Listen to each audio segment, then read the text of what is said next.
Pakistan-occupied Kashmir is witnessing its biggest wave of civilian unrest in decades, with protests now entering their fourth consecutive week.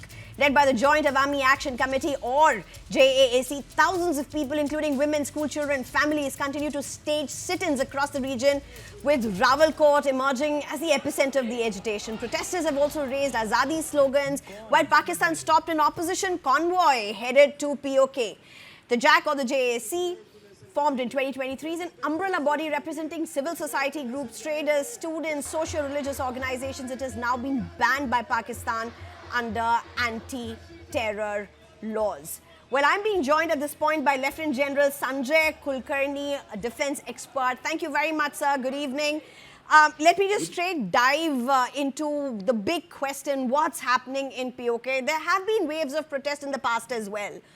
Over every few months, you've had some protests. You hear of protests in PoK, but this seems to be relentless. This doesn't seem to be dying down. Situation quite on the boil. Absolutely. Thank you very much. There's no denying the fact that this part of Jammu and Kashmir of India in occupation of Pakistan has constantly been feeling that they have been discriminated.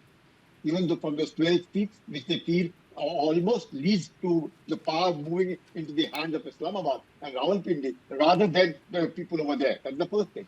Secondly, they seem to feel that, yes, there were quite a lot of concessions being given on floor and electricity, which flew to them. But all of it got withdrawn in 2022, 2023.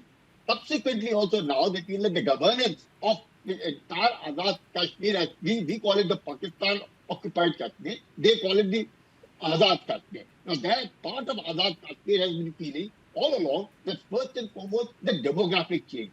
Slowly and steadily, the Pakistan establishment has changed the demography.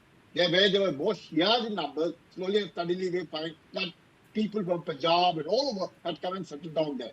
Secondly, over a period of time, their representation seems to have nothing. It's the Islamabad which controls everything to them. It's the governance that matters. And it is the Azadi is from the very, very poor governance, discrimination, resulting in these people protesting.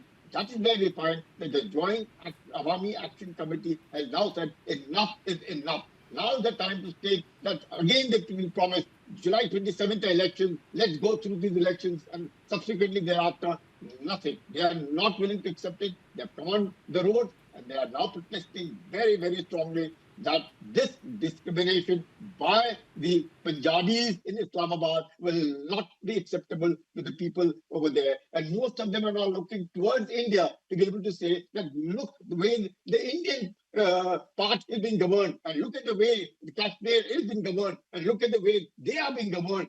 Total discrimination. And this is where now I think the water is thrown over their head. You find that the JAAC is now demanding Azadi from Pakistan government, and they would rather sit down and think as to what would they want to do.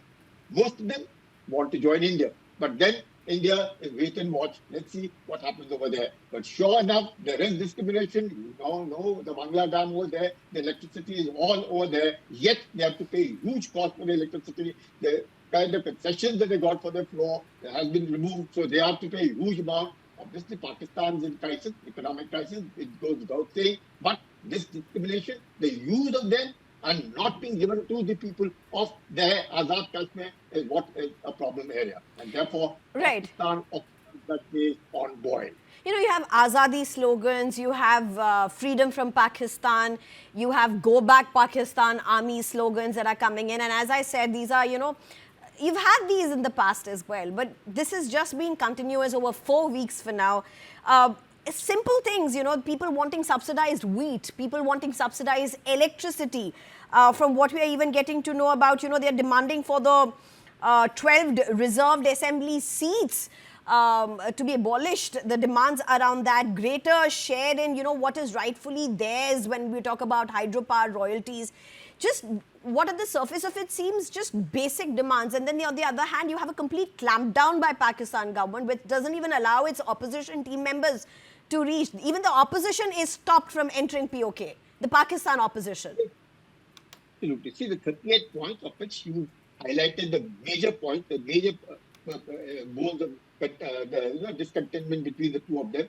But to be treated, JAAC being treated as a terrorist organization. Absolutely. And the kind of reactions by the government of Pakistan against them, and how Asim Munir has been very hard. These are just bodies that are civil society. These seem to be families. They have some religious groups as well that are part of it, far from what may otherwise be as a terror body.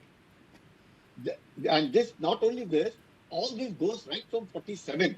Reason is, a lot of these people have settled down in USA, UK, Canada, all over, and had huge money. Because even at the time of the independence, it is this particular part of the PoK which had weapons, because they had huge contributions in the Second World War. And when they were demobilized, all of them kept their weapons. And that is why you find this portion has a sizable amount of, the kind of, I would say, the clout abroad is from these Veerpuris and all these people who are there settled abroad. As a result of which, you find that it has been internationalized. And therefore, people abroad also are protesting against the high-handedness of the Pakistani government, which has been discriminating these people. And the 12 seats, rightly so, they say, what kind of representation? They were never a part of it. They're settled in Karachi, some of them have settled in Lahore and all over. They can't be sent in as a representative to these 12 seats, a part of they're what they call it as Azad Kashmir, resulting in